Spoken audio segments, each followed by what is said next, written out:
who have taken printer cartridge recycling envelopes for us because every little counts. You can just pop your inkjet cartridges in there, send them off to Recycle for Charity, and we get £1 or £2 depending on what you give to them. So thank you very much for that. Now I'd like to introduce Audrey, who's the first of our second lot of speakers this afternoon, and she's actually, as you can see, from the National Archives. Thank you, Audrey. Thank you. Oh, I feel like a rock star when they give me a microphone. This is cool. This is a version of a talk which I did earlier this year, and that was live streamed as well, no pressure. I did this at Roots Tech in Salt Lake City, and it was live streamed and it was recorded. So if you really want, if you're a glutton for punishment, you want to hear a sort of longer version with some of the audience questions afterwards, it's still on the Roots Tech website until Roots Tech next year, when it will be mercifully taken down and it will just be on YouTube to haunt me for the rest of my life. So what I'm talking about is stuff that will be very familiar to a lot of you, but it's really, it's the indexes and the background to them, rather than the content of the records themselves. So that can be pretty interesting too. Now, I don't know if any of you may have read this book, came out, or a murmur of yes. Anybody read it twice? Oh yeah, I'm not counting you, Elsa. Yes, I read it twice. I think I may have even read it 3 times and made margins and marginal notes. There is a lot wrong with it. You know, he could have done with an editor, and he could have put, you know, a lot of the evidence that he's got as case studies in an appendix, and sort of kept the meat of the book to a shorter length. But you know, that's nitpicking. That's greatly outweighed by really my gratitude to him for Mike Foster for writing this book in the first place, because he, like many of us, was aware that the indexes were not as good as they should be. But what he didn't have was the cast iron evidence, and other than, you know, bits of anecdotal stuff about things that he couldn't find, the sort of things that we all come across in the course of our own researches, that you get a feeling about something, but you couldn't prove it. You couldn't write, you know, a peer-reviewed article on it. So he set about trying to find some evidence, and he did have unprecedented access behind the scenes at the General Register Office in Southport, which, you know, he would not get now. But he was able to compare the marriage records, and it was the marriages he was looking at rather than births and deaths, and that's quite significant. And he came up with some interesting conclusions, but he also raised an awful lot of questions. And he made some quite good guesses and speculations as to what the answers might be. Most of them were wrong, but that wasn't his fault, because where he was looking is not where you would find the answers. Because he was looking at the records that are held at Southport, from which they issue certificates. But the General Register Office, it's just another government department. And what do government departments do with the records that they're no longer using? They deposit them in the National Archives. So around about 20 years ago, near enough, this sort of inspired me to start looking to see if I could find some of the answers to the questions about how physically, step by step, how the indexes were compiled. And I've been doing this on and off for all that time. And an awful lot of the work I did, incidentally, was before I came to work here as a member of staff. So this is not taxpayer subsidised, this is me. And as a result, it took, you know, a decade and more. But then I got my name on the cover of the book as well, with my co-author, Dave Annell. You know, it's always alphabetical order, and I've written 2 books as a joint author, and both times it's been people whose surnames come before mine in the alphabet. Anyway, Dave is a good friend and a former colleague. In fact, when he was introducing me once doing a similar talk to this, he said, and what Audrey doesn't know about early civil registration isn't worth knowing. Then he paused and said, and quite a lot of what she does know isn't worth knowing. It's too good a line not to repeat it. His brother's a comedy writer, they're all like that. So part of the research that I did actually went into that book, and it's the first time, other than I think I may have done a magazine article, but It's the first time that a lot of it actually appeared in print anywhere, because I really went and looked at the documents, and I've still got my notes that I took, in the early noughties and thereabouts. Now, this is a graphic that I had a lot of fun putting this together, just explaining the hierarchy, which I'm sure a lot of you are very familiar with, but I'll just explain it briefly anyway. There you've got Somerset House at the top. And the superintendent registrar really everything revolves around the superintendent registrar. Now, I'm sure you know that the framework for registration, when it was set up in 1837, was based on the structure of poor law unions.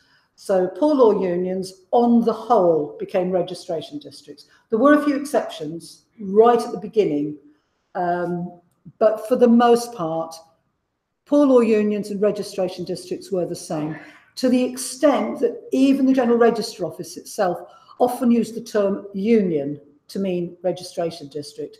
And you will find that in some, quite a lot of their printed output and their reports. You need to be a little bit careful with that because, as you know, boundaries change. And the first amalgamations of registration districts actually happened in the second quarter of, what would have been the fourth quarter if they'd started in January, but the December quarter of 1837, because there were some unions that were very tiny and you couldn't find anybody who actually wanted to be superintendent registrar. Superintendent registrar's job was offered to the clerk to the poor law guardians for the union, and the great majority of them accepted. A few didn't, either because they just didn't want the extra hassle or because they were close to retirement and they didn't want to take on another job. But the great majority, certainly for the first 2 or 3 decades, were superintendent registrar and clerk to the guardians, and they were usually lawyers as well. Not necessarily, but most of them were solicitors. Superintendent registrar, on the whole, doesn't do any actual registering. They do a lot of countersigning and administration, but the actual registration is done by registrars of births and deaths. So each union, or most unions, would be divided up into sub-districts, and the registrar of births and deaths would be responsible for registering those events in his own sub-district. And it always was a he up until the 1870s. I've looked at the legislation, and it never occurred to anybody to restrict the jobs to men. It never said that women couldn't do it. In practice, the first female registrars were in the early 1870s, but there was no great fanfare. It was no news event. And for the first 2 or 3 decades, almost all the women registrars that I've come across were either the widow or the daughter of the previous registrar. Just nice little footnote there. But I thought it was nice that it didn't occur to anybody to forbid women from doing it, which is a nice change for the 1830s. So the registrars of births and deaths, they'd record their, all the events that came to their attention. A registrar of marriage, at least one would be appointed for each registration district. Now, the registrar of marriages might or might not also be a registrar of births and deaths, but the registrar of marriages was responsible for conducting marriage ceremonies anywhere within that registration district. This included in the register office, but in practice there were almost no register office weddings. The proportion was just so tiny it's barely visible.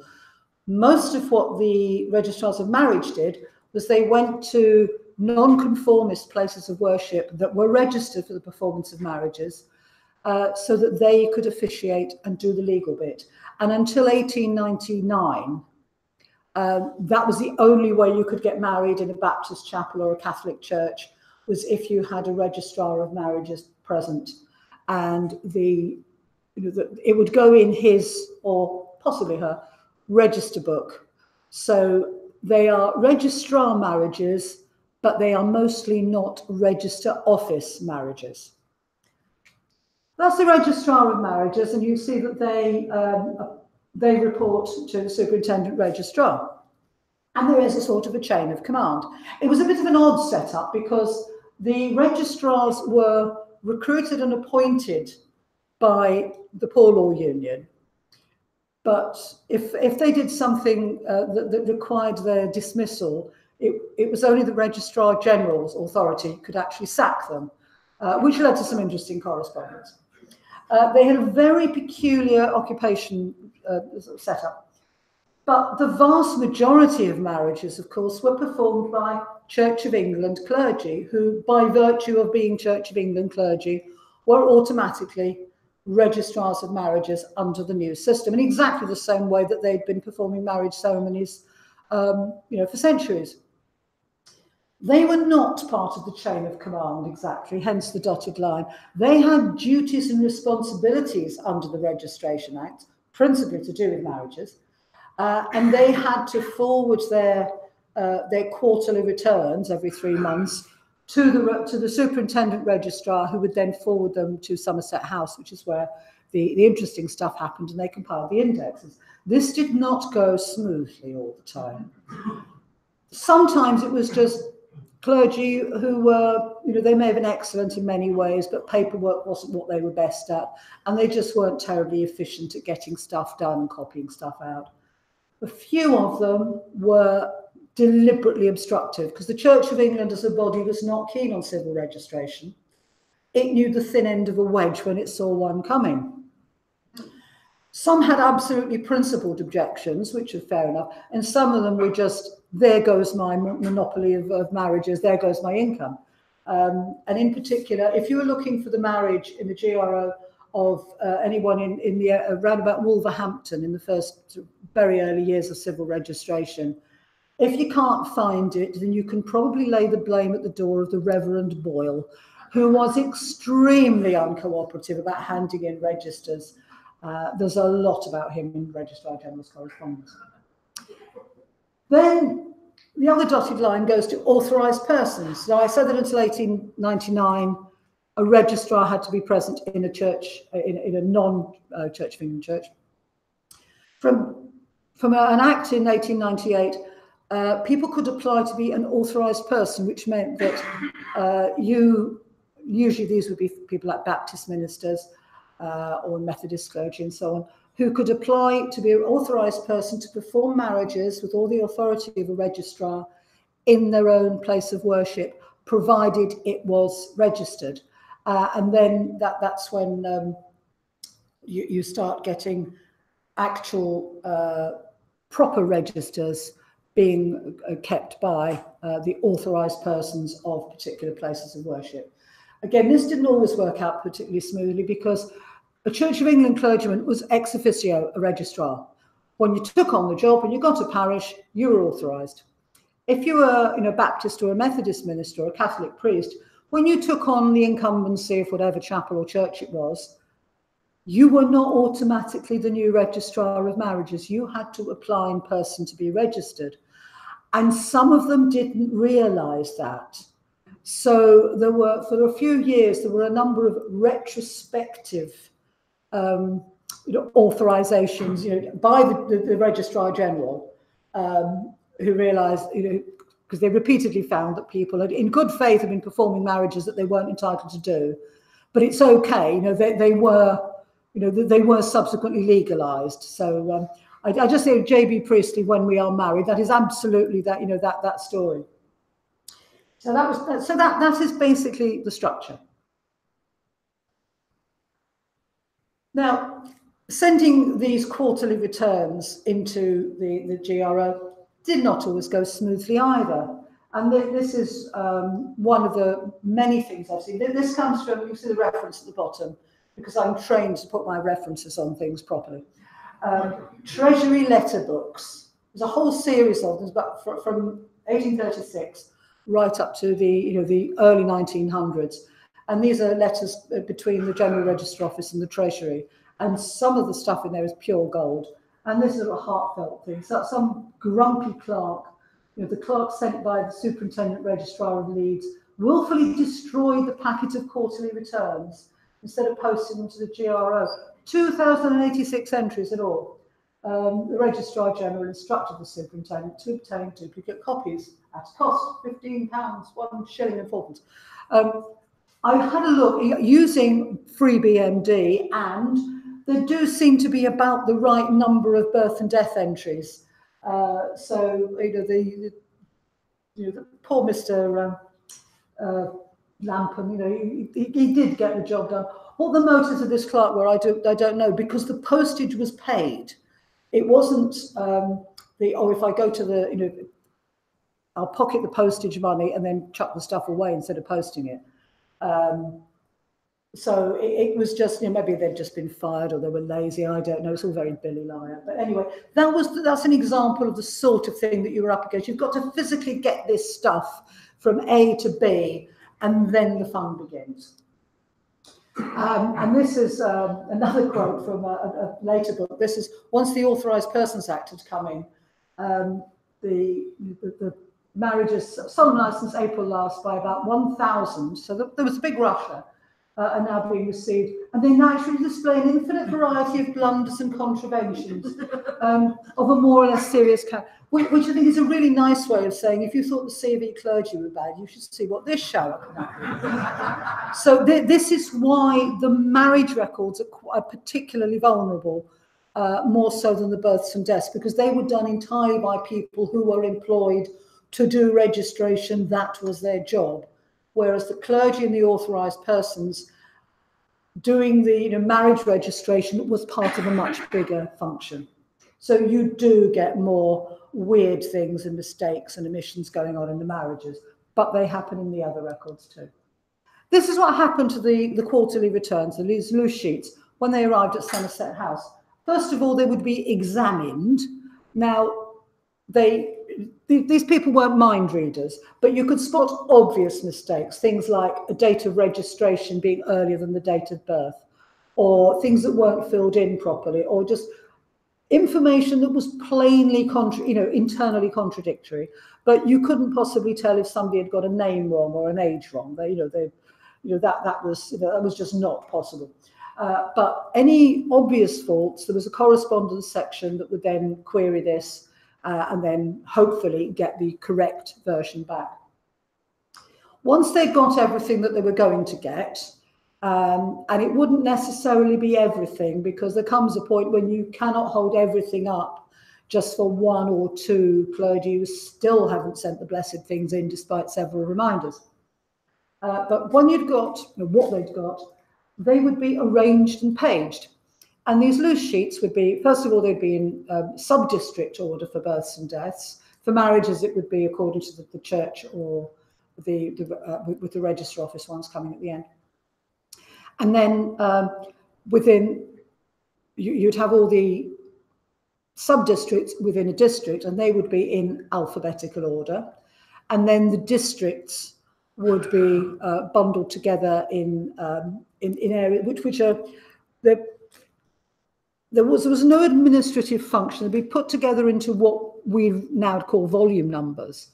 But volume, 3A, for example, that covered a particular area, but it was purely an administrative convenience for putting a book together. There was nobody in charge of 3A. It wasn't an area with boundaries and officials. It was just a way of dividing these things up. So you've got pages within sub-districts or places of worship, then within a registration district, and then the registration districts, again in alphabetical order, within what was going to be their volume. Sometimes the alphabetical order was a little bit weird, because when you've got things that might or might not have saint at the beginning of them, that causes some confusion. But that's roughly the setup.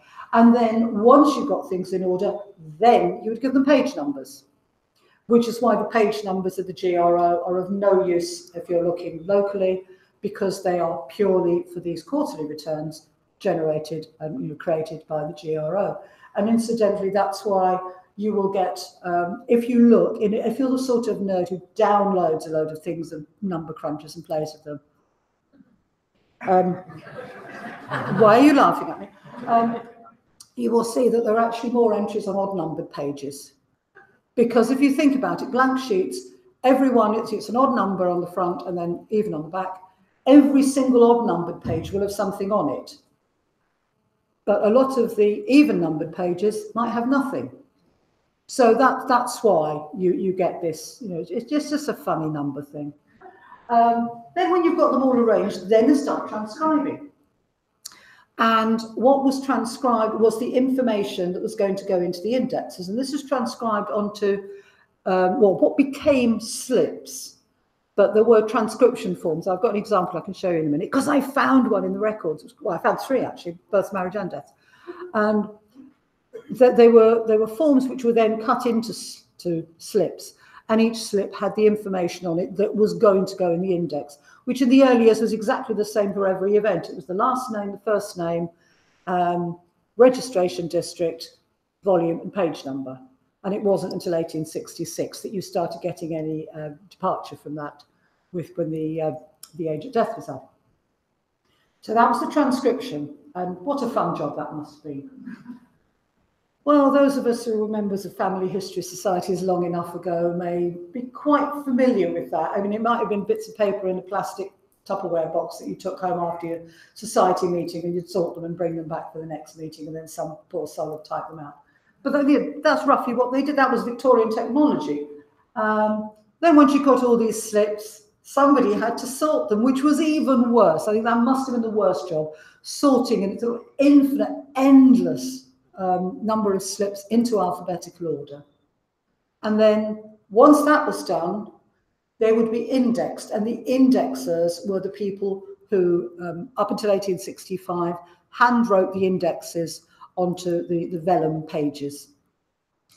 And then finally, they would go to the indexes would go to the search rooms, and the bound volumes of these quarterly returns would go to the vaults.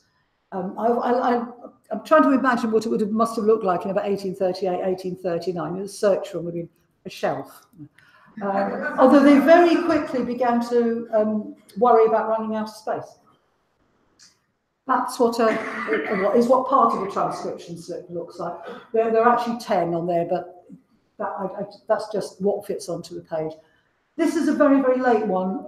Before they changed the system from handwriting these slips, they were always very good with adopting new technology, carbon paper. Quarterly returns would be sent in after that with carbon copies. Now, I'm sure this was great when you've got a lovely, fresh piece of carbon paper.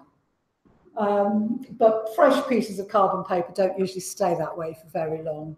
So I think some of the ones they got in must have been a little bit blurry once they've been used a while. But this is quite interesting. So this is a late one, so it's evolved a bit, that you've got the registration district and the volume is printed on there already. And B is for birth, so you've got the volume, the 2A on there, and then the page number stamped on there with a rubber stamp. So this would have speeded up the process and made it more efficient. And what I like is you've got this gutter between the entries, so that if somebody's handwriting strays beyond the lines, you don't lose so much of it into another entry. So that was all quite well thought out. What the original ones looked like in 1837, I don't know. I suspect a bit more primitive and just handwritten, but essentially that was the system that really didn't change. And even when they went on to using carbon paper, you still had slips that were then sorted manually, and then somebody typed them up. And that carried on actually until 1969, when you got the massive redesign of the birth and death forms, and they began to use computers to prepare the indexes, although they didn't keep the files. This is an example. I was talking about the clergy not always getting things right.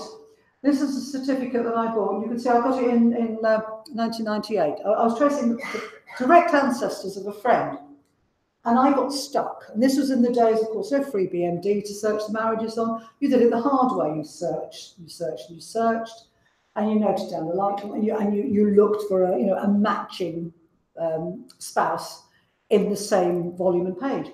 And I looked and I couldn't find it. I was looking for the Joseph Rhodes to marry Sarah Ridgway. And I did all the things you should do. I rechecked, I did it again. And then in desperation, I thought, well, it's just possible it's a mistake. Maybe the indexer wrote down the wrong name. And I ordered it, no, it's John. Damn. Anyway, I put that to one side. And I left it for a while. And then, of course, it took a while for the penny to drop. Of course, then came the wonderful UK BMD. And what was the first county to do the, to start indexing from the registrar's records, it was Cheshire. Where is Stockport? Well, okay, great amount, but there or thereabouts. So I thought, you know what? Why don't I have a look? You never know. It's just possible that the clergyman making the copies when he sent them to the GRO might have been wrong.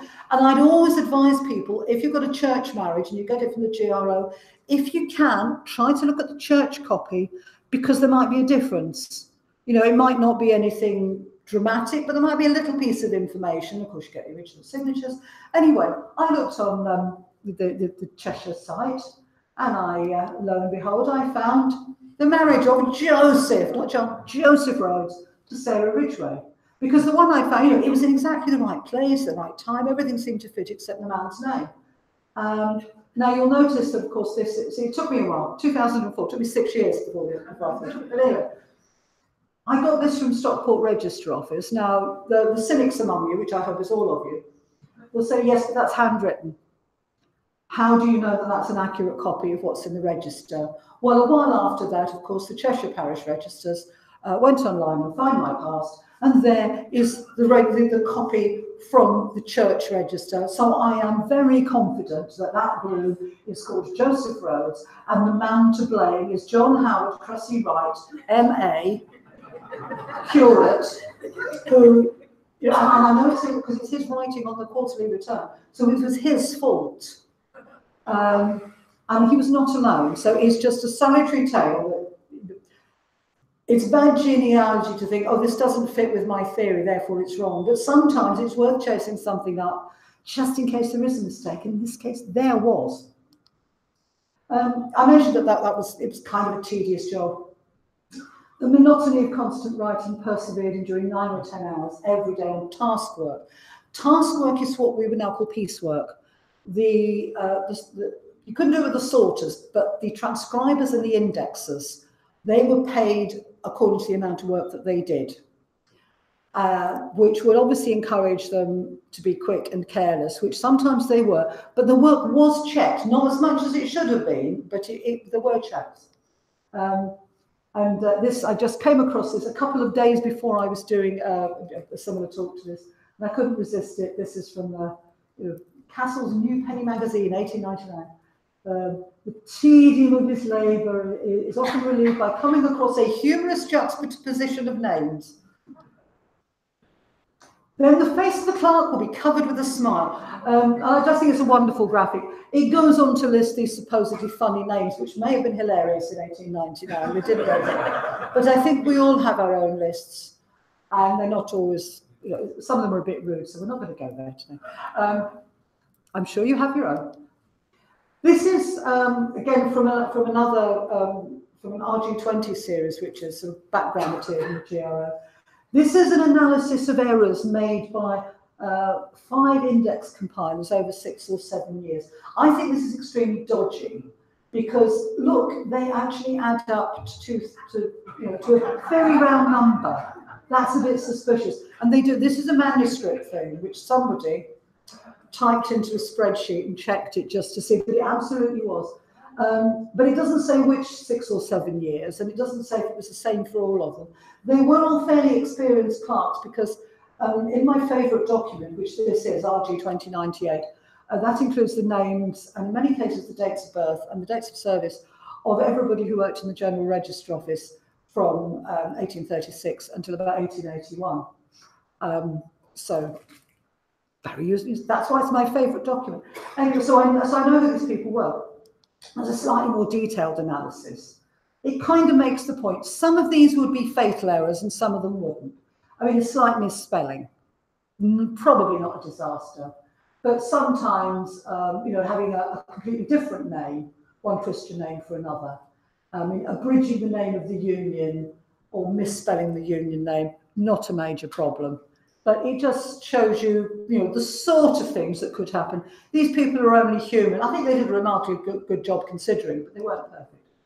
That's what a nice, an actual page looks like. You can only really see them as black and white scans. But an example of a mistake, this was meant to be for Yeah, that was meant to be from a birth index, and they obviously realised that, oops, we were using it for marriages, but they weren't going to waste all the parchment. Again, time is money. Clerks could have their pay docked if they messed up this very expensive parchment. In practice, I don't think that happened very often, because it was more important to get the work done. So you do get alterations, and you can probably just about see it on little faint pencil marks, which were the more senior clerks who checked the work. You see these sometimes at the beginning of each quarto, and sometimes they will make a note of the number of mistakes, and sometimes you could see corrections, which you could see when you could feel a parchment volume, where you see a slightly fuzzy bit of writing, where the ink's been scratched out and the correct thing written in. But sometimes you'll get something like that, where a block of names is in the wrong place. And that would be the sorter's fault, but the poor indexer wouldn't know until he'd already written the ones in front. So that's the sort of thing. You know, you can almost imagine being in the room with these poor people. And then the indexes from 1866 were printed. I include this one. This is an example where you've got information that arrives too late after they've all been, the index has been printed, and something comes in a bit late and it could be written in. And you see these reasonably frequently.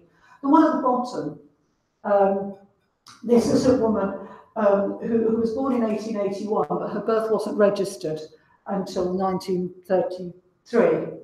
So that's the longest gap. I've seen quite a few after decades, but that's the longest one. These would be written in on the GRO's paper copy. And then you went on to typed indexes from 1910 onwards, and then you get the surname of the spouse from 1911, and I always get I've only been doing this about 30 years, and I always get this wrong. You get the maiden surname of the mother, and then a year later you get the surname of the spouse, which makes life quite a lot easier. And then the later ones from 1969 onwards, they were prepared by computer, and you go back, you get full names.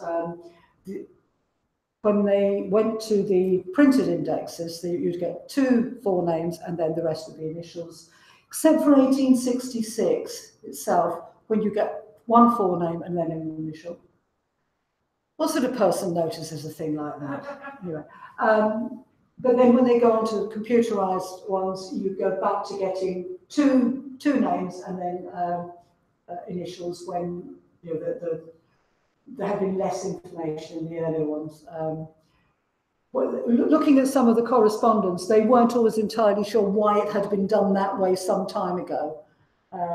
But that's the form, which I'm sure you're very familiar with. And then the deaths, a significant thing from 1969 is, of course, you get the age at death, which is very useful. And there's a very famous death there. Jimi Hendrix died in Kensington in 1970. So I did this for an American audience. Lovely old FreeBMD. I mean, the things I can do with this, it's good for finding stuff, yeah.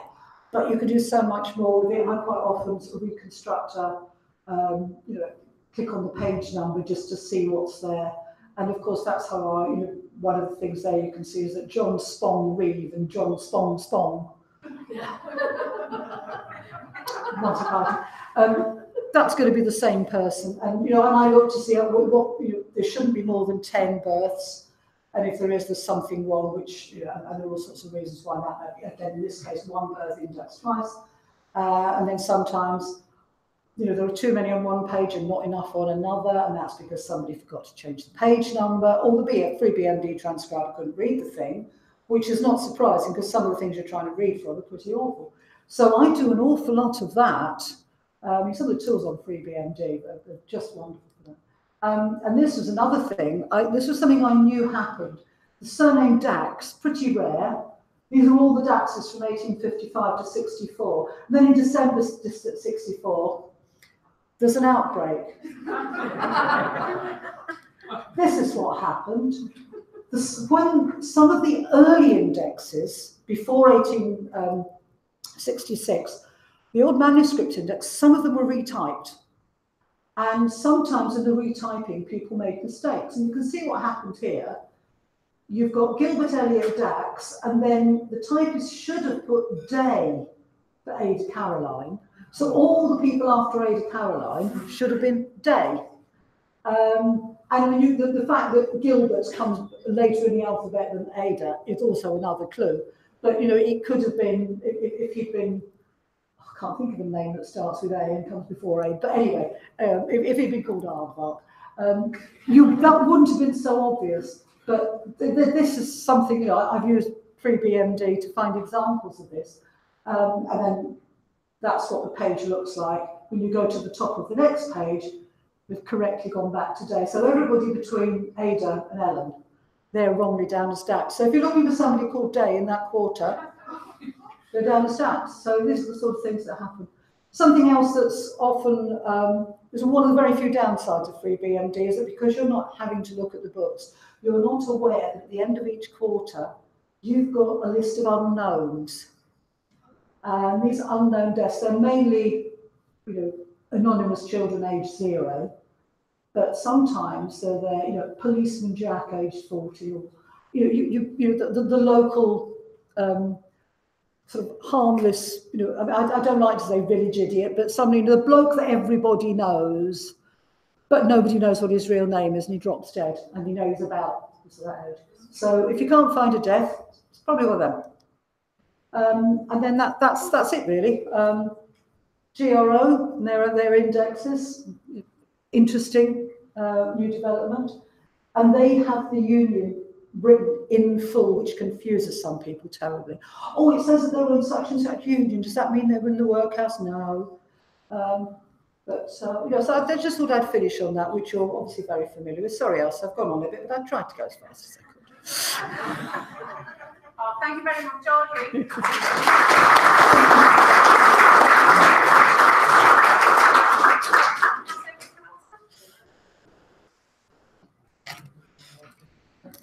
Where's the clicker?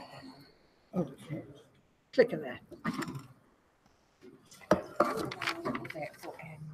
I'll try. 3:05, maybe? 20 minutes. Is that not podcast? Yeah, better if I can. Yeah, okay. Right, well, I get the last session of the day to look at all sources that might give you evidence of birth, marriage and death beyond the GRO registers, something that I can do in a 12-week evening class at the Society of Genealogists, and I've just been asked if I can get it down to 20 minutes, so we'll try. Oh, it's all going to be fun. I might have to skip through a few things. This looks worse. I've just made these pieces of paper big enough so I can see them, so don't panic. It's going to go on. So here we are. We all know why we use the General Register records. They are phenomenally useful for the dates and place of birth, marriage and death, date of registration, the name of the parents' occupations, all the things that you have been assiduously using these fantastic records for since they were created in 1837. And we are. So, what happens if there is information lacking? What can we do to supplement this information? A birth record, a birth certificate, where the father's name is not recorded because a woman couldn't cite any old man as being the father of her child, if not her husband. Or a change of name, where, of course, you can call yourself anything you want under English law, providing you have no intention to defraud, where we do actually have evidence that somebody had been Kemp Forrester, formerly Samuel Richards, marrying a woman nearly 20 years younger than himself. So or a death certificate where there is no family informant, but there is a coroner's inquest. These extra clues that you can get, that you need to the richness of GRO. What is there that can actually give us something similar to that, where we can perhaps look for evidence of date of birth or how old somebody is, the place of birth or christening, parents, who the parents are, or evidence of paternity. Information on marriage, death or burial. What relationships can you get from records? And of course, what they did and where they lived in their lives. Now, these are just some of the records I wanted to have an overview of. I can't get through all of them in 20 minutes, as you can imagine, but I'm going to give a good idea of some sources, certificates, things that can perhaps, case studies where you might look at some of the records that supplement birth, death, and marriage records. So let's get started with a nice case study here. I'm going to inflict quite a few Churchills on you. Why not? You do know at the Society of Genealogists we have a rule that says you can talk about your family history as much as you like, because we're just waiting for you to shut up so we can tell you about ours. Well, this is my chance to inflict some of mine.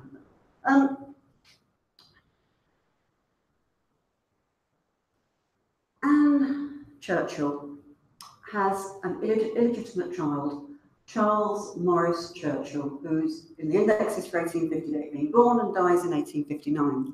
The clue might be, who's this? What's going on with this Morris? Well, she does actually have an affiliation order that's reported in the newspapers, whereby a James Morris of St Leonard's and then the neighbouring parish is ordered to pay 1 6 a week towards the support of the illegitimate child.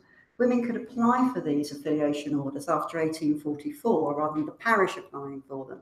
So you do see them in the newspapers, and you do often see men who renege on these affiliation orders, not neglecting to pay them. So the newspapers might fill in this gap. Just to fill in the case study, she actually is seen in the 1861 census after the death of the first child, Charles, with another illegitimate child, William Churchill. No evidence of a hint of the father's name in this registration. They're in the 1861 census with her parents. But by 1871, she had married James Davis and had 2 more children. He dies, and she marries for a 3rd time, and she's found in the 1871 census with her husband, William Morris, who is actually the brother of the first child who begat the illegitimacy.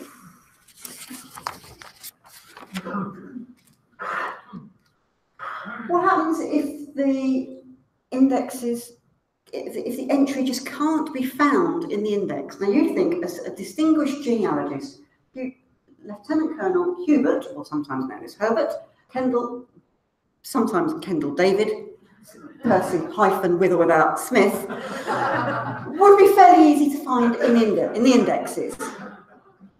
Well, he died in 1975, and we have an obituary of him in the Genealogist magazine, which says it was in his 78th year. You go to get the age, the date of birth, as recorded in the post 1966 death indexes, and this index just shows you that he was born about 1898, inferring, of course, that the informant didn't know when he was born. He attended Shrewsbury School Register, which we have in the Society of Genealogists, which just says he was born in 1897. He's a distinguished officer in the Indian Army, and that his biography tells us he was born on 9th of September 1897. As a good SOG member, he completed what we call a birth brief, which is a skeletal description of his family, him, his parents, his grandparents, great-grandparents, etc. And he tells us in that himself that he was indeed born on 9th of September in Tong, in Salop, or as Shropshire was known then.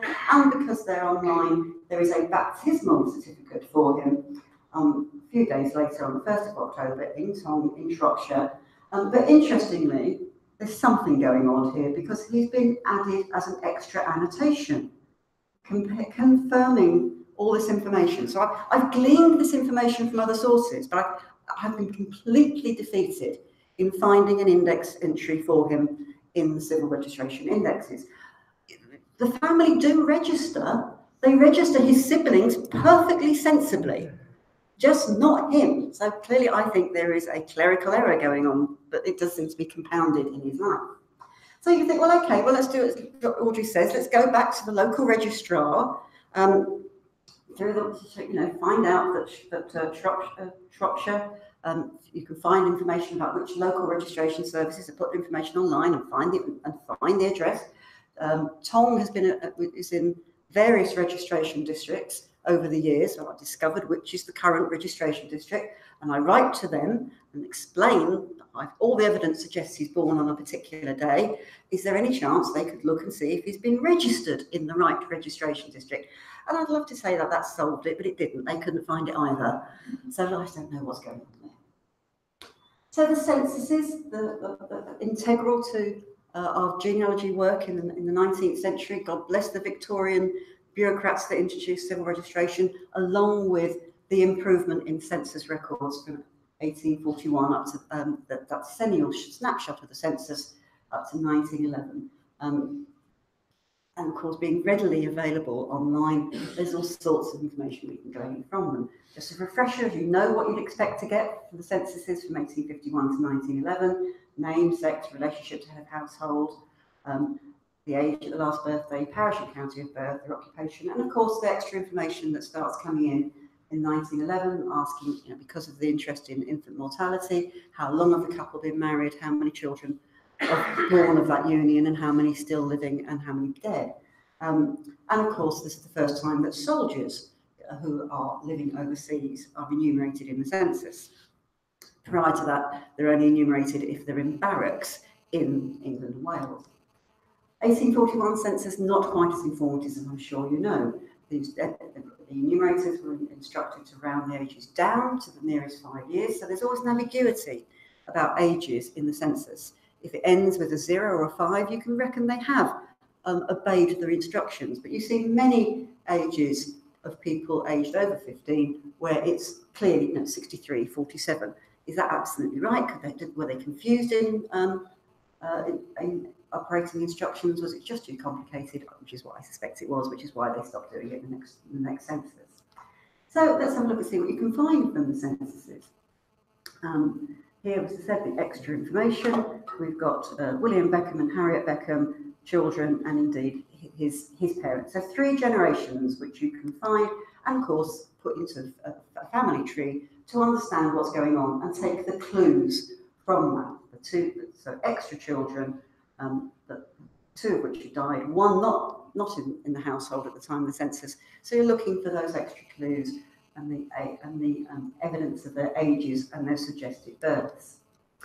Well, there's another infliction of Churchills on you. Prothero Churchill is my grandfather. He's a civil registration Google whack.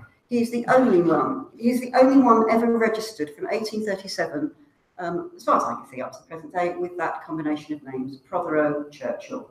So the 5 entries that relate to him are his birth, his 3 marriages, and his death. And that's a real delight to know that that's right.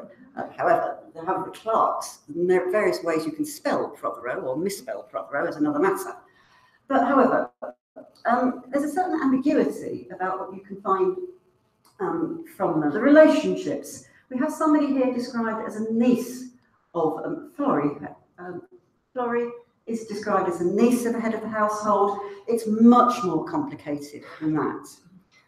It turns out that she is the first cousin once removed of William's wife, and indeed the second cousin of his son Prothero.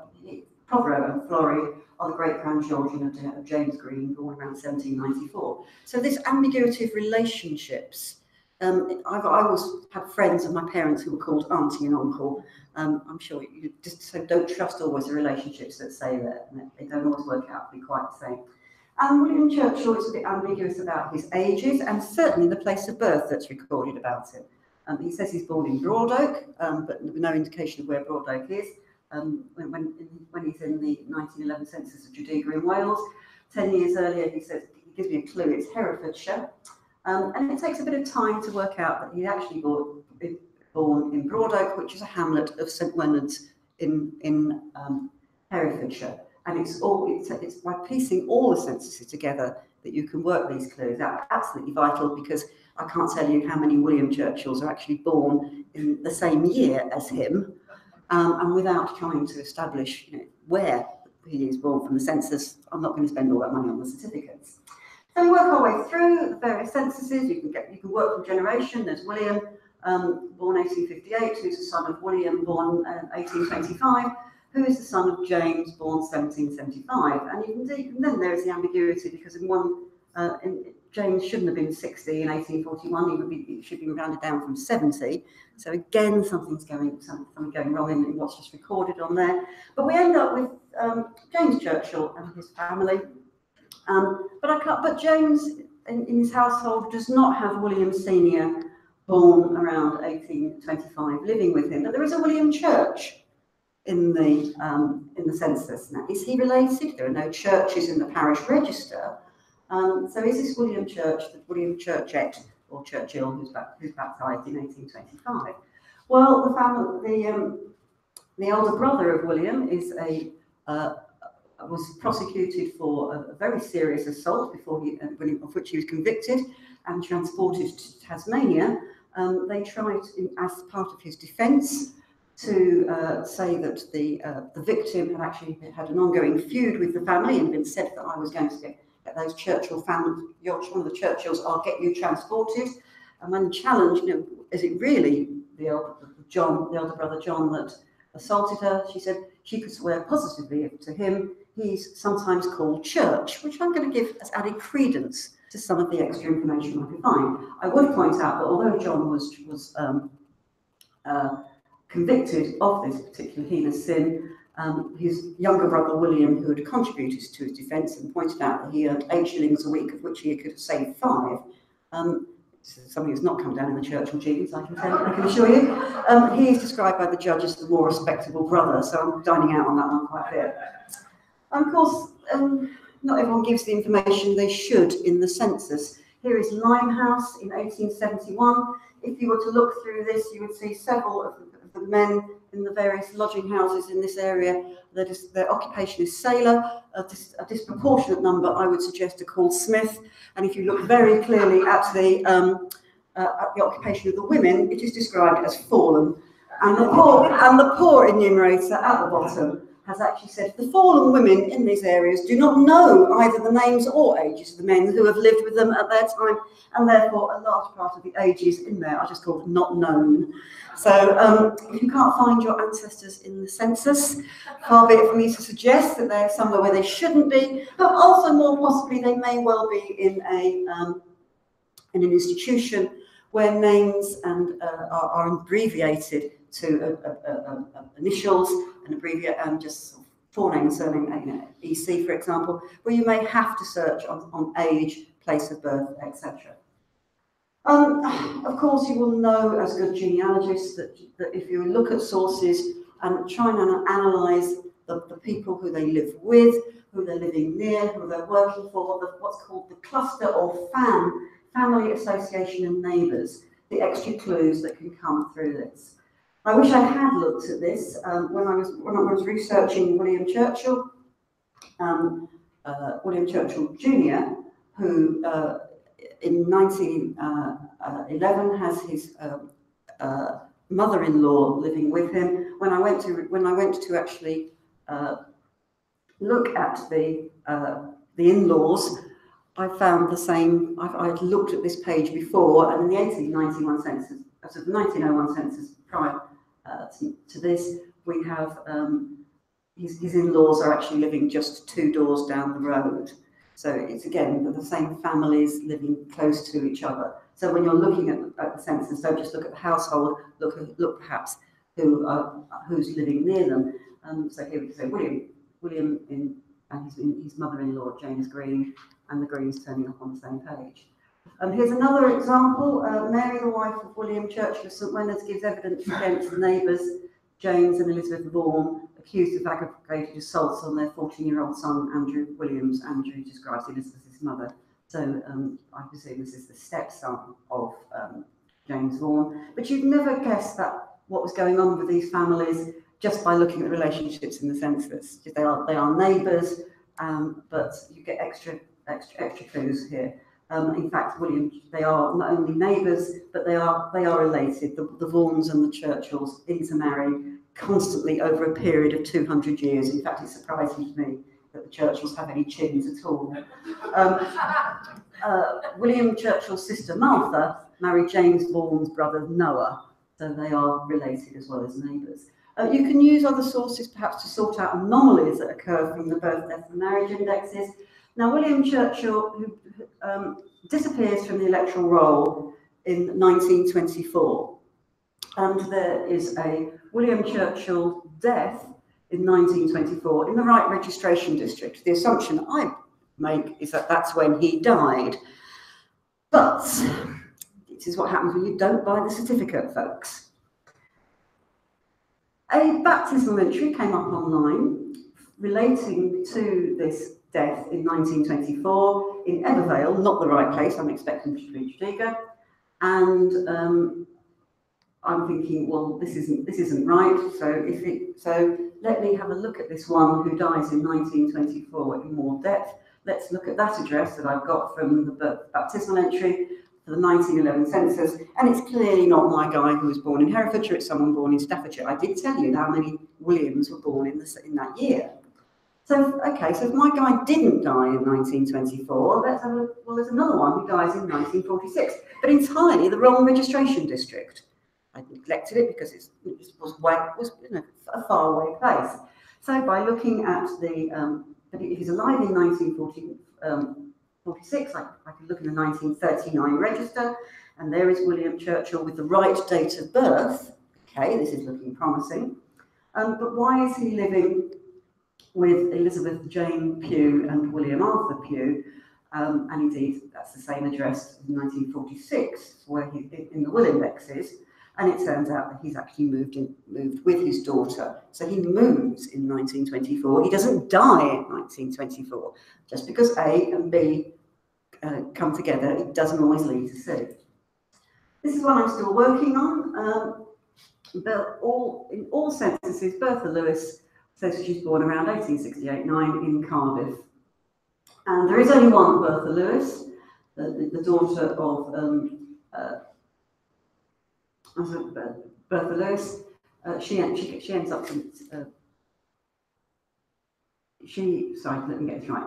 Bertha Lewis was May Williams, and Bertha Williams was born in 1868-9. She went on to marry Abraham Lewis, and that's her birth certificate showing her date of birth on the 4th of December 1849, and so and there is a baptism in December 1849. So why in the 1839 register does she give a completely different date of birth, which happens to be exactly 42 days earlier than the birth certificate?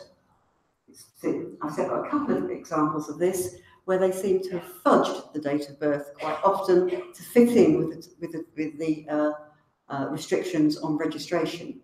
I've got several members of the family who use a birth date that's not the birth date on their birth certificate, the birth date on the certificate being within the 42 days of registration. Other clues of age and dates of birth can be found perhaps in the school registers. Prothero and his brothers and sisters have their dates of birth in the various admission registers and logbooks of the schools they attended.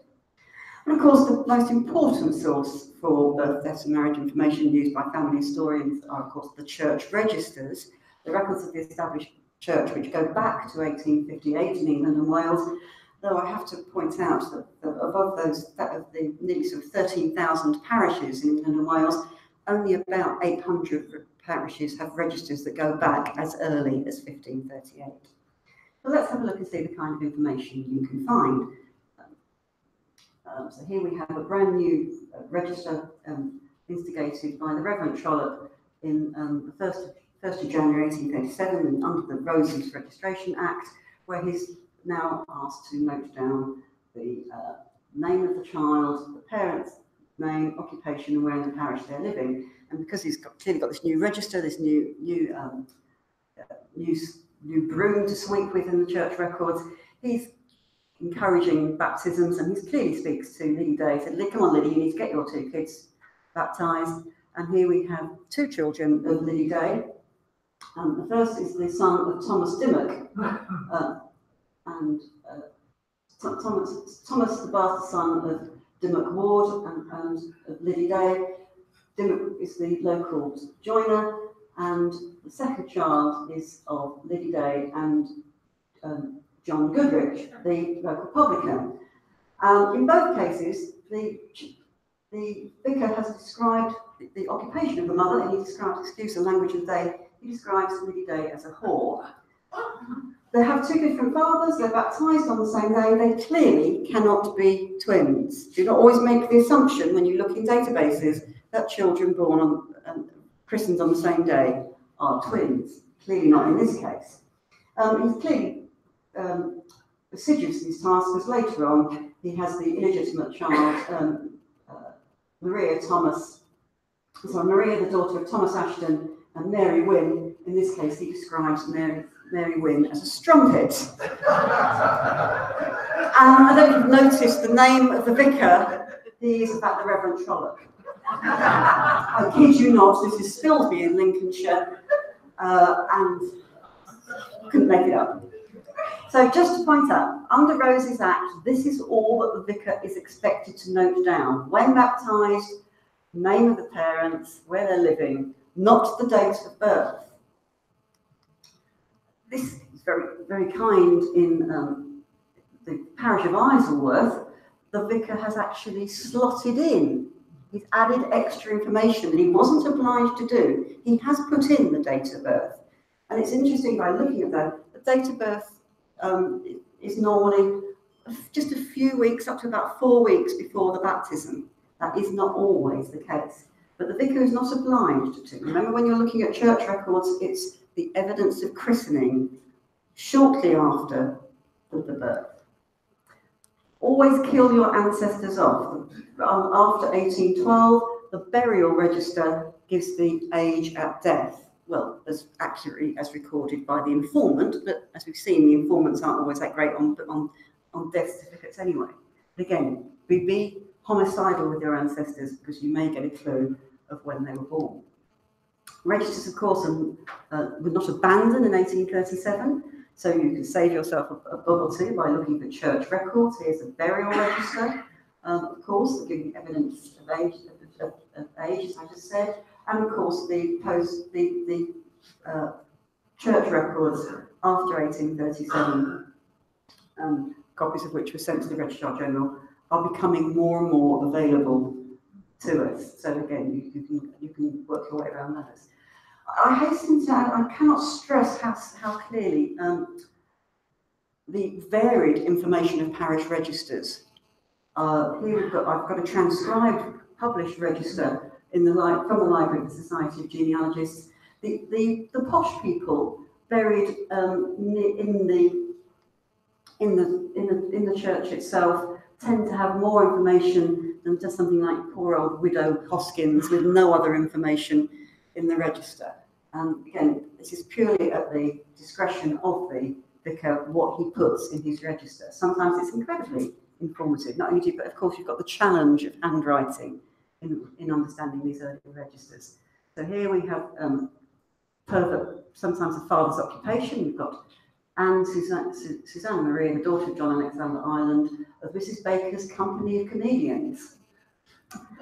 But here you've got something that received into the congregation, usually an indication that the child might have been sickly at the time of birth.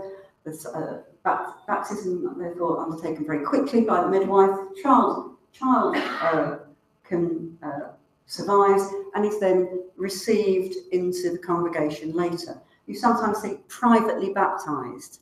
Again, these are clues that perhaps of what's going on about the age might be slightly later than you'd expect from these baptismal registers. This is another City of London parish again, where the vicar has added the date of christening and the date of birth in the material. It's purely at the discretion. Here, any good historian will check the original. Family search, we have the entries of Elizabeth Smith, the daughter of Susan Smith, baptised in 1828 in St. Wonans in Herefordshire. Inference being the father unknown, she is illegitimate. Well, there is an annotation in the original register which doesn't fit into the nice boxes of databases. So here we have the entry: Elizabeth, the daughter of Susan Smith, illegitimate, the father supposedly her own brother, but more probably the wanton preacher who was lodging in the family. 3 exclamation marks. A wolf in sheep's clothing, 5 exclamation marks. You might be able to investigate who the wanton preacher might be. And indeed, you know, even if a story of incest not being one you wanted to find out, but sometimes you'll get those clues as well. So do go and look at the original register. I cannot stress this enough. So evidence of paternity. Well, I'm going to skip through a bit, if I might, about marriage. I think you know about marriage, and I'm conscious of trying to make this a bit more. So putting families together into their family groups to make sense, so you can make sense of the parish registers, put them in chronological order, and then see if you can make sense. And then understand speculation. So the Edward Petrick, who was buried in 1723, he might be the father of Richard, he might be the brother of Richard. We just don't know from that. So from these records, you may be having to add speculation into them. So what can supplement parish register material with all its vagaries that we're showing you? Well, all of these records, and I'm going to try my best to get through as many as I can in 5 minutes. Monumental inscriptions. This is a monumental inscription of Anne Churchett, or my name is Churchill, Churchill, Churchyat, Churchyard. Please do not be prissy about the spelling of your name. It's only as good as the clerk that wrote it down. Anyway, there is an Anne Churchett in my family who could be this Anne Churchett who I found on a monumental inscription. The problem is that monumental inscription in the parish of Llandonabo in Herefordshire, there's no burial in the registers to relate to that tombstone. That's the only evidence that I can find for her burial.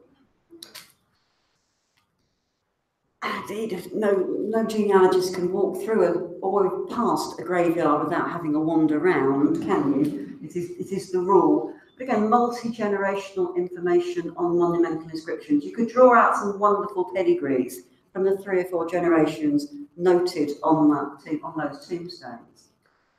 Look for supplementary evidence about how your ancestors might have married. The bonds and allegation issued at the time of the licence can give you clues. So here is an allegation in the Essex licences showing that Samuel Pettican applied for a licence and alleged there was no reason due to pre-contract consanguinity or whatsoever that he shouldn't marry Margaret Phelan of the same parish. However, in the parish register, which just shows this marriage, there's no indication of their age. And so I just made that assumption that, he must have been in his 20s or 30s when he married her. Well, actually, the allegation gives me the clue that he actually was still a bachelor at the age of 50, and I just hadn't looked far enough for the baptism. So this extra supplementary information from the allegation had been incredibly useful for me for that purpose.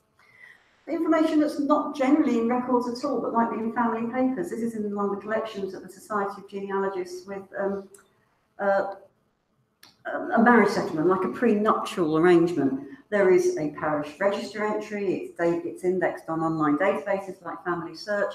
There is a marriage licence relating to the marriage, and all of those documents come together to tell the story of that marriage.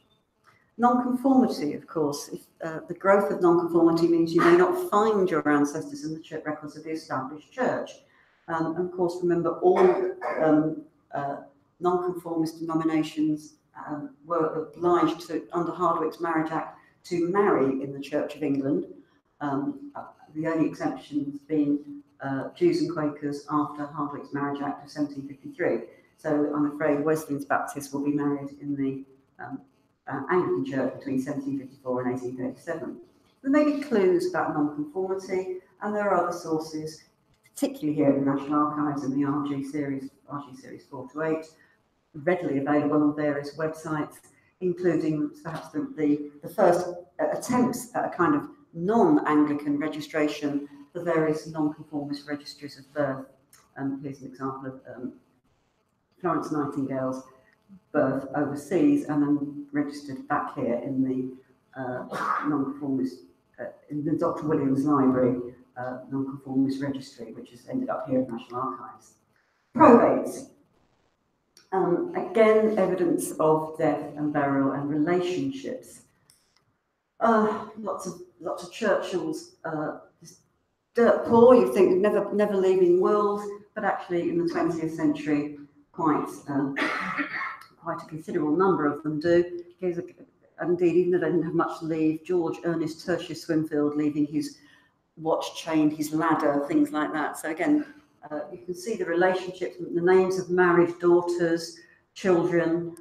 This is, and again, the same for pre-1858 wills. Here I made an abstraction of the will of Thomas Arrowsmith the Elder, and you can see the family relationships. His sons, the second son, daughters, married daughters, left with a small amount of money because they've made a settlement on them already, such as that marriage settlement that I showed you earlier on before. So they've made provision for them, so it's not part of an argument. But again, the relationships that you can see, who the daughters marry, etc., the age of and the date of probate. In this case, the date of death is recorded in the will, but invariably you have the date the will was made and the date the will was probated, and you're looking for evidence of death between those years. A couple of examples from apprentice records giving age, particularly the parish poor law apprenticeships. Here is a parish apprenticeship for Mary Hartford, a small child apprenticed into housewifery, essentially a little drudge, but her age here is 8 years old. Again, evidence of her age through that early record.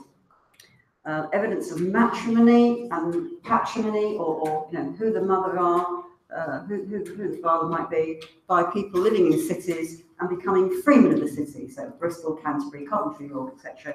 These are the Canterbury freemen registers, and you can see here, for example, that one with matrimony. Peter Lambert gained his freedom because he married Elizabeth, the daughter of John Hamilton, barber and gentleman, another freeman of the parish. And John Lampard here, Glover, gained his freedom of the city through patrimony, being the son of Matthew Lambard. So these relationships can come in sort of formal civil records as well. So similar things here for the Bristol freeman. I had a lot of problems working out who the Turners were, and John Turner, the brass founder, the extra occupation which wasn't shown in the earlier parish registers. And in here actually you have some migration as well as paternity being shown in the apprentice index. Richard Turner, the son of John Turner, late of Leicester. Right, I want to skip on, if I may. Evidence of paternity through the poor law, the bastardy bonds, where a father is identified after a child becomes a burden on the parish.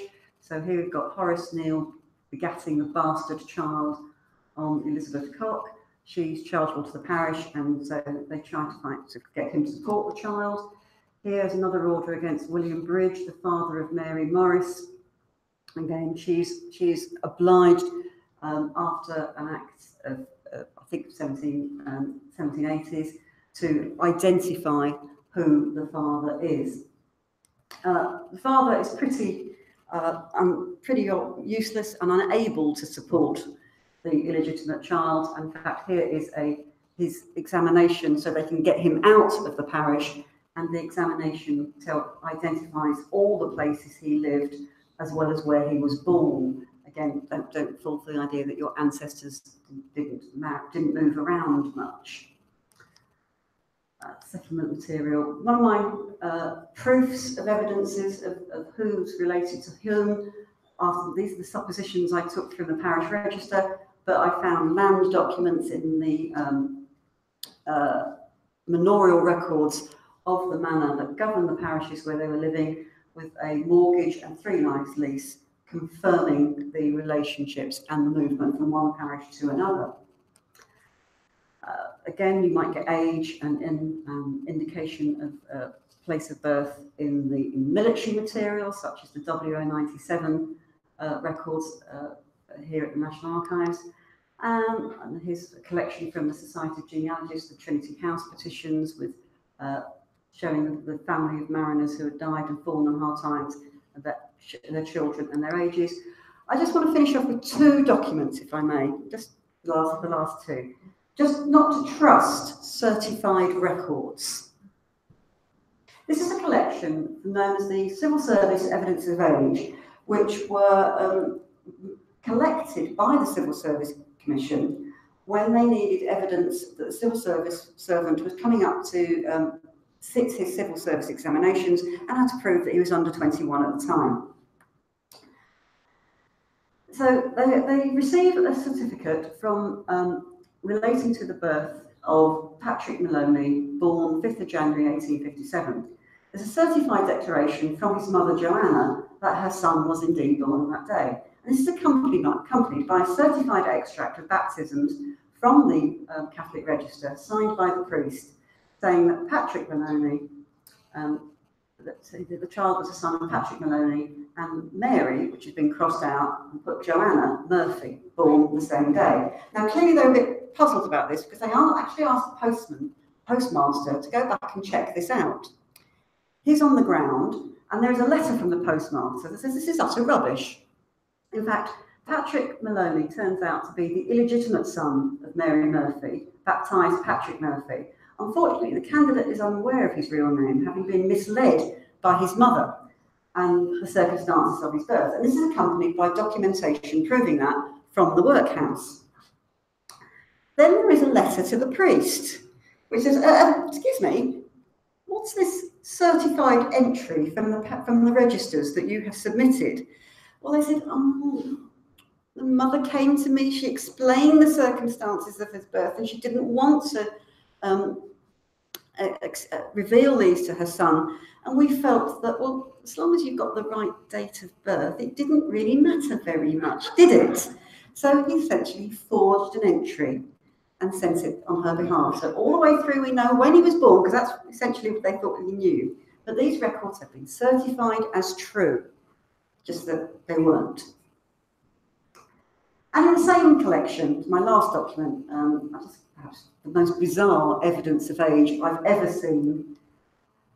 This is the evidence of the age, admittedly born overseas, not a birth certificate to be had, but he submitted a translation of a Sanskrit horoscope presented as evidence of his birth that took place on the 25th of February 1849 in Bombay. And it is certified by the chief translator to His Excellency, the High Commissioner at Bombay. And it goes into great depth to show how they've checked the schedules, and this is what the date translates as. Well, I hope you don't have to look to the stars to find your information, but just to say that there is plenty of clues that can be found for the information that we came to rely on after 1837. Thank you very much.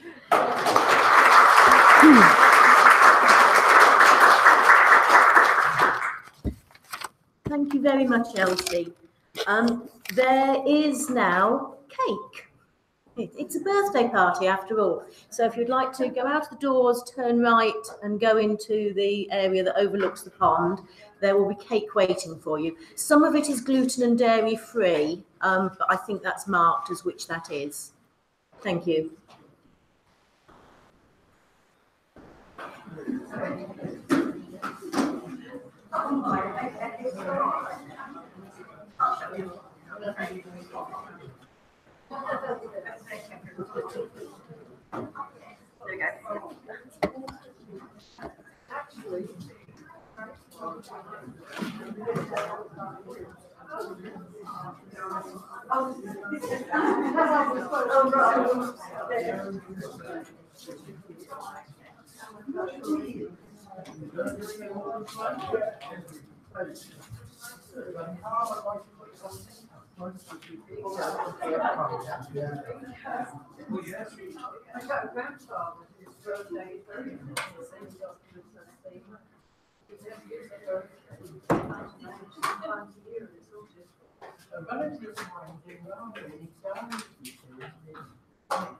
guy that said he died on the first of February. It's not babies anymore. Yeah. That's the only I don't think Steve made it. I don't think so. He was one about all this cardboard stuff about it. Very interesting. It's every time we chat, it's about really feelings and motivation. Very interesting. Yeah, be very useful. I'll sort all that out when I get there. The answer is supposed to be the answer.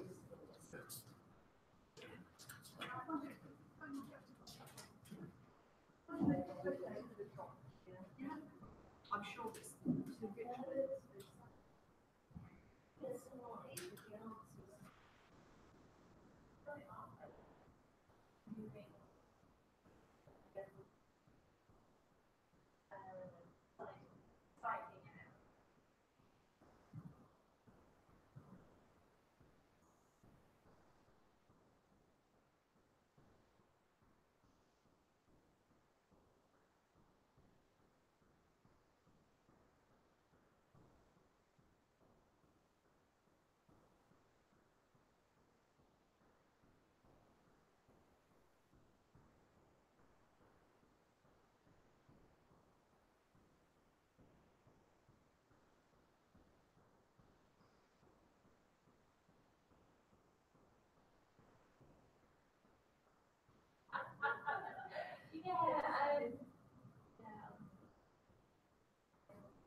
But when you see the answer on Google, you always go, but that was so obvious.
I've done it. I didn't even manage to get the Google.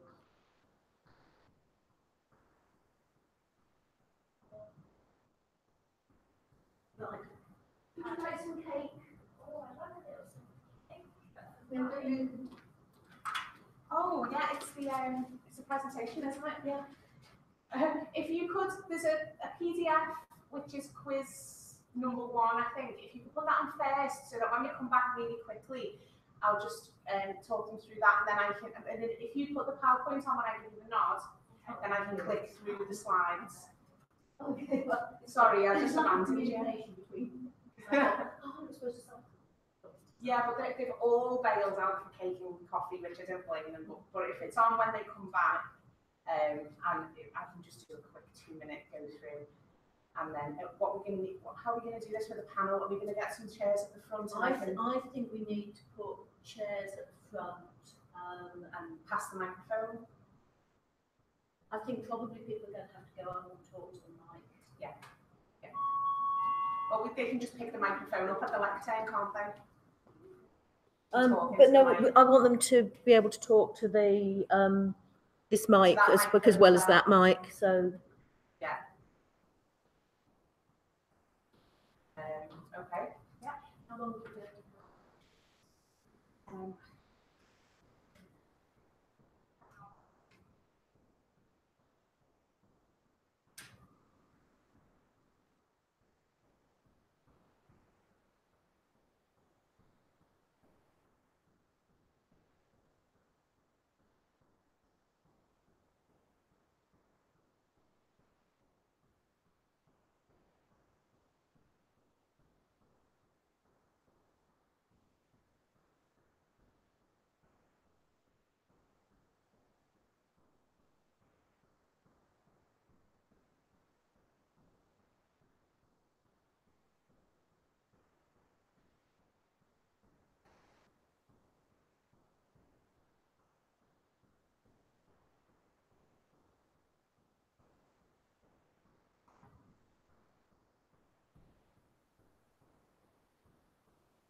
Did you all put it?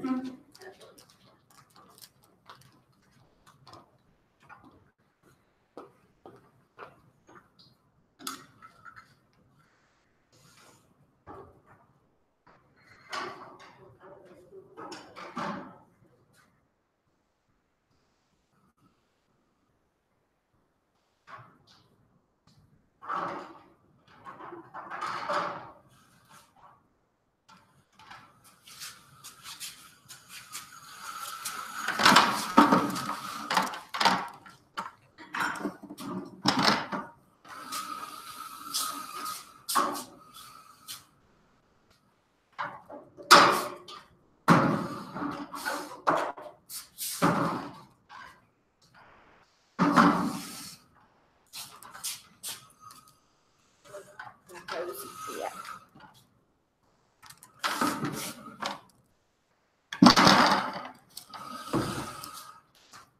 Trying to get them in the right position so they don't get blinded by self-project.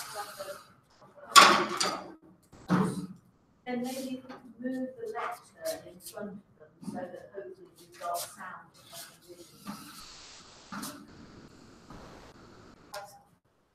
But we're not going to have power. That won't matter for the last 15 minutes because everything will run on batteries, I think. Except for the block.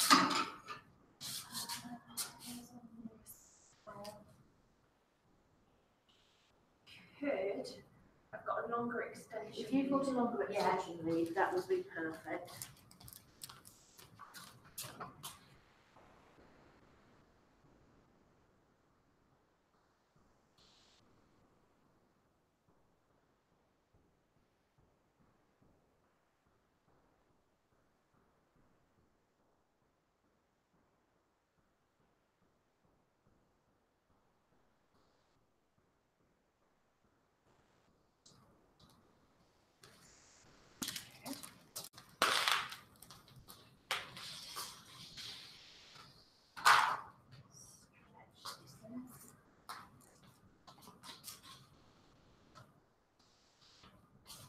Yeah, if we just plug that one in and then plug the end of this one onto that one.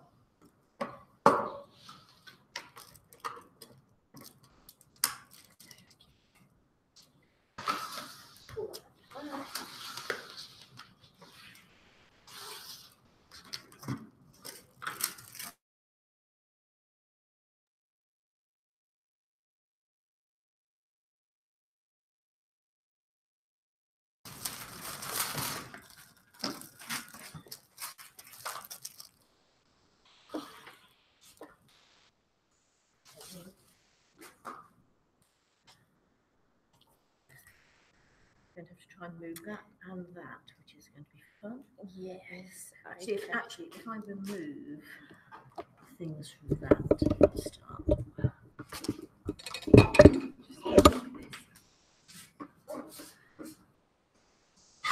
The old thing.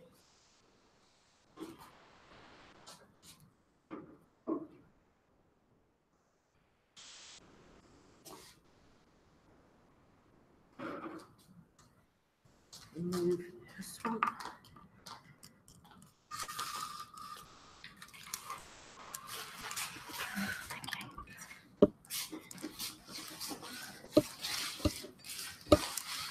It's coming in place.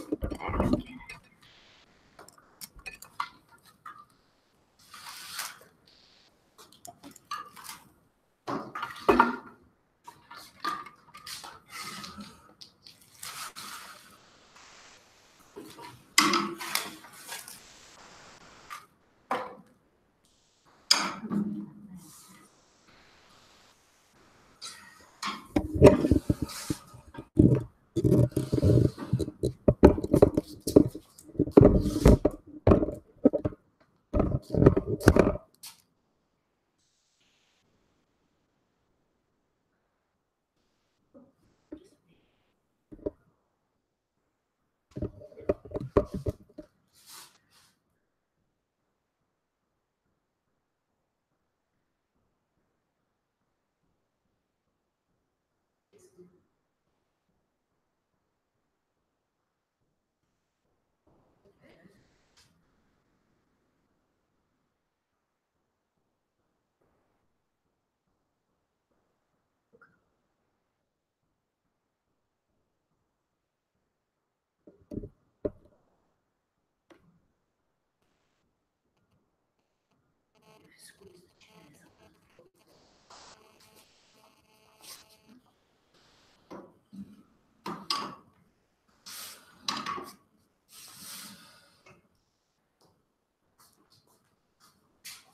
His phone shouldn't go off.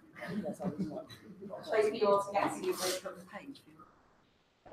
Thank you. So this morning you may have found a quiz sheet at the front that you could have enjoyed a little bit of fun and games with. We kind of tenuously link this to the events registration beginning in 1837, which was also the beginning of the Victorian reign. So we went for a Victorian type of theme on quiz and asked if you could decipher some Victorian slang words. So Emily, if you could start the PowerPoint, please. I'm going to give you the answers now. So these came about from a book. Ooh. Someone's pulled the plug.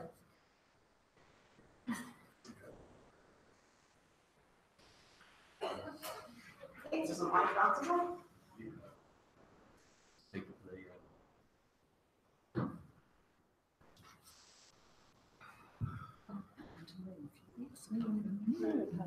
Just leave the slides on. I think we should be okay. Where's the history?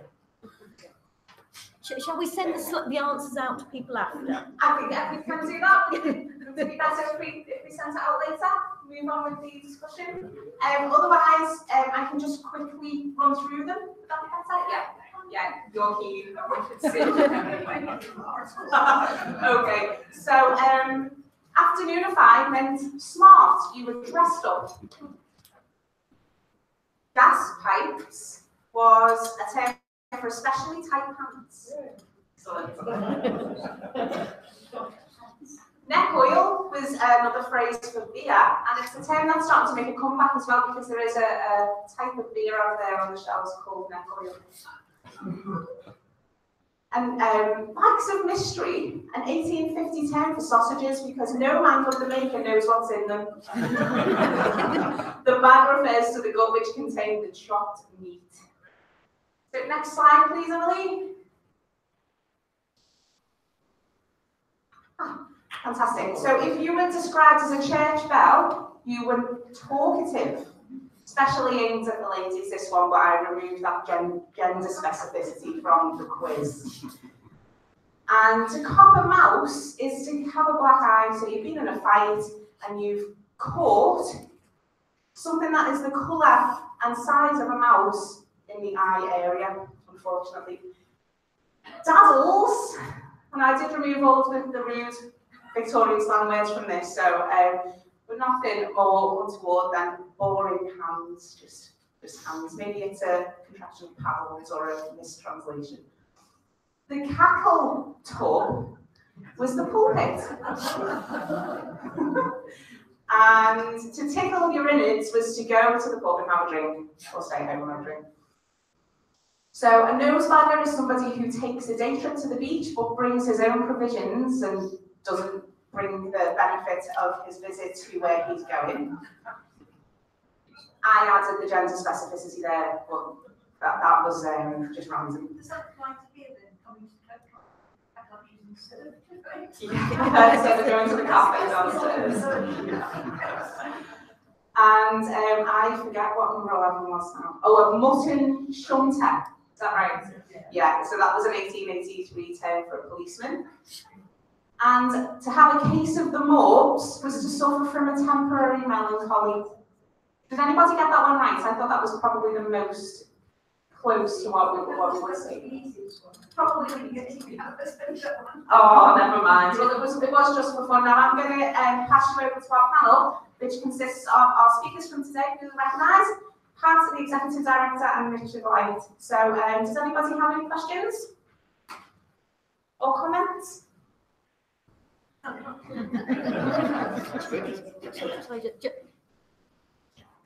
Some of you I know have got trains to catch, so don't feel bad about sneaking out the back or the front. I think we'll have maybe 15 minutes for questions, but if there's no questions, that's fine, we will go home early. But if there are more questions than we've got time to deal with, if you send them to Denise will get them to the right person, and we will try it, if they're sort of public questions, to give public answers to them. Yeah. And if you need my email address, it is info@freeukgenealogy.org.uk, or you can use the contact us page on our website. That comes to me as well. Something that just occurred to me when Audrey was speaking about the unauthorised persons and not being authorised at the right time. And I wonder if that might be an explanation for occasionally when you find a second marriage, if a couple have found out that their first marriage wasn't conducted by an authorised person. Just occurred to me. It's possible. I mean, the double marriage thing does occur more often than you might realise. I mean, way back in the pre-1837, there are quite a lot of cases where people get married twice, and sometimes you can work out a likely reason, and sometimes you just can't. But that's certainly a very plausible one. If there was some, if the couple themselves were in some doubt, or if the person realised, they did a JB priesting, they thought, well, best get it done again, although it would have been retrospectively authorised. But then they wouldn't know that, so, better safe than sorry. Yes, I heard one of the talks that the National Archives have the originals of non-conformist baptisms from 1784 onwards. Have they been transcribed? And can we have a copy? Yes, they were actually one of the first things that were indexed way back when Family Search was the IGI on some slippy old microfiche. One of the first sources on there was the births and baptisms and the very, very small number of marriages from that collection. And subsequently, they were one of the earlier series that were digitised, because they were filmed ages and ages ago. And originally they went on to BMD registers, which is a pay-per-view, but then it became part of the subscriptions on the Genealogist, which is the parent site. And subsequently, all those records are also on Ancestry and on Find My Past. And that includes all the burials, which the Family Search didn't originally do. So it's one of the most, that and the census, I think, are some of the most heavily transcribed, indexed, digitised, and done by several different people. So you've got several different shots at finding them. So yes, but we haven't got them. Well, do you really want to reinvent the wheel? I think there are more productive things probably that you could do, stuff that hasn't been done yet, like FreeBMD itself, which in its early days, I'm not sure that's a great idea. I was wrong, and I've never been so glad to be wrong in all my life, because it's really made a real contribution. I don't think there's an awful lot that could be done to sort of redo that. There's an awful lot of wonderful stuff, which I'm sure you've got. No, if FreeBMD wants something to add, possibly something that really does relate to your records would be the overseas and consular records, which you'll get onto that. I was meant to mention them. They are one of the future projects. Oh, right, excellent. I was meant to mention them, I realised not. What I was going to say is you're talking really about free veg, so from a free veg point of view, those records are obviously relevant because we're trying to get all the registers wherever they happen to be. And I think at the moment we've got discussions with the LDS going on, some old record. And so it's possible that they may come up in those ones. It's possible. No, I think that's it. There are discussions. Any further questions? Somebody in my family history is described as a bailiff. I cannot find any trace of him. Would a bailiff be someone who lived in the country or in the city because he attended his daughter's marriage in Westminster? Often a farm bailiff. Yes, I was going to say, I usually come across it as a farm bailiff. Or maybe at a time, most people with this name lived in South Wales. What period? Well, this was 1857 she got married, and I've always presumed he was born about 1810, but I can't find her baptism record, I can't find her birth record. She was probably born in 1836. They're annoying like that, aren't they? Yes. The thing with occupations is there are all sorts of dictionaries of occupations because they've never got the thing in that you're looking for, because none of them is 4 foot thick. I know it's usually a farm bailiff. Yeah. This is something that's maybe worth looking at. We've got books which they're called Instructions to the Clerks, which is the most misleading title because it sounds as dull as ditchwater, but actually it's the full title is Instructions to the Clerks who were codifying all the census records. And basically, these particular set of instructions for coding the occupations. Now, some of those are online from, I don't know of any early ones, but I think from 1871, 81 onwards, we've got them. And they don't define anything, but in the index, you look something up and it gives you the class and class and I think it's order and suborder or something. But they tell you where it comes in the scheme of things. Then you look it up there and you see what it's part of. So although it doesn't tell you exactly what somebody's job was, you can see where it fits into the hierarchy. And there are some occupations. I mean, pick any page at random. You'll find occupations you've never heard of. It's great fun. And then if you look, you will see all these weird and wonderful terms that belong to this industry or that industry. And there are sometimes familiar terms, and I have no idea. Bailiff might be one, where the majority are going to be, what we expect, farm bailiff. But there may be some specialised ones that are in some other sort of industry. So, look up your bailiff, look up anything you like. We've got a couple of hard copies, I think, in the library, but certainly they're on HISPOP, which is so worth exploring. I can say that I have an ancestor in a mining town in Lancashire who was a bailiff, and I found him elsewhere recorded as a land agent for the small manor house. So he was in charge of selling the wood from the land, which cutting down trees and sending that to auction.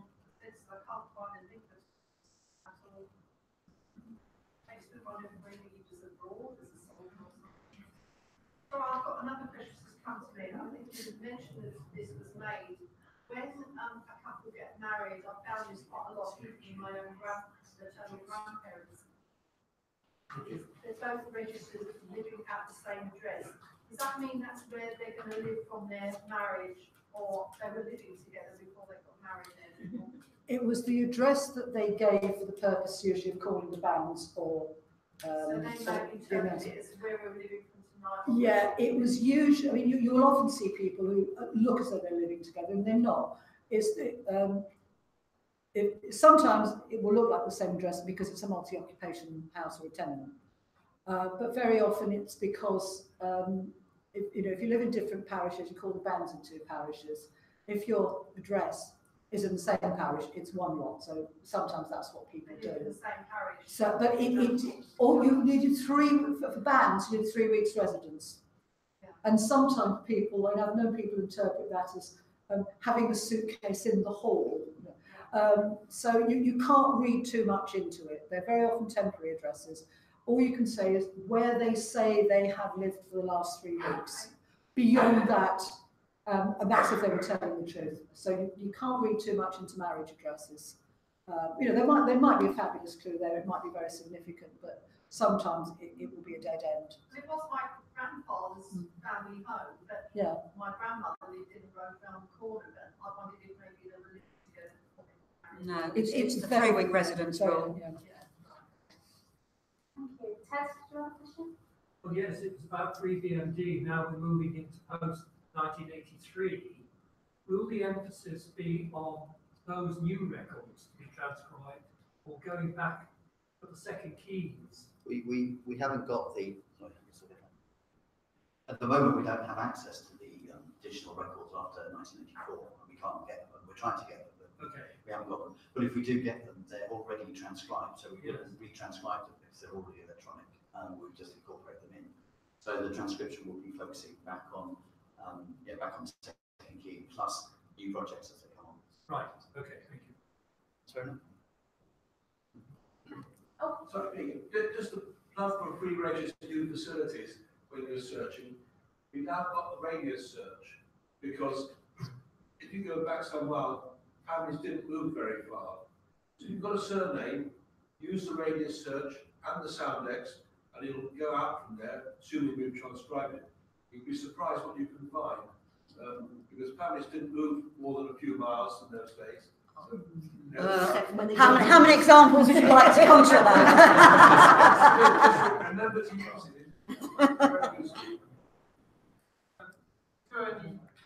know it's redoing the Bible. Is there anything of equal Scotland? Do you have plans of incorporating Scotland and Ireland into our BMDs? Yes, we are talking to Scotland. I'm sorry. Yes, we're talking to Scotland. We're talking to Wales for where we haven't got things from Wales. We're talking to Northern Ireland, and we're thinking about other places as well, like the Crown Dependencies and remaining overseas territories that are small places that don't have the capacity to run FreeBMDs and not free register themselves. Anything else? That's a no. So I think that's all that's left is for us to say thank you very much for joining us today to celebrate not only 20 years of FreeBMD, but also we are about to come to the end of the second year. End of the first year of all of our records as well. So that is something to be celebrating too. Yeah. And I would like to thank Emily, who has been running the tech at the back, and all her colleagues at the National Archives who have made this an absolute pleasure for us as an organising group. But particularly, I would like to thank Denise, who has done virtually everything for this. So thank you very much. So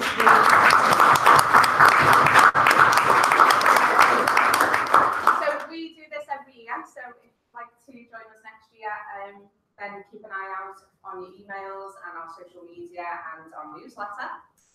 And when you leave, if you can place your badge on the table, that will really help us to recycle them for next year when you all come along as well. I might put your name tags too. As someone who's just a user of FreeBMD, can I say thank you to everyone who's involved in organising it, getting it going, and doing all the transcriptions, because it's probably one of the best tools that we've got. So thank you very much. Yeah.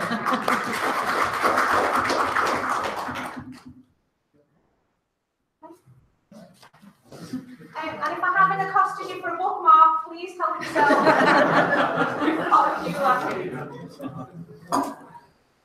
Okay, then. See you soon. Still got the standby phone. All right.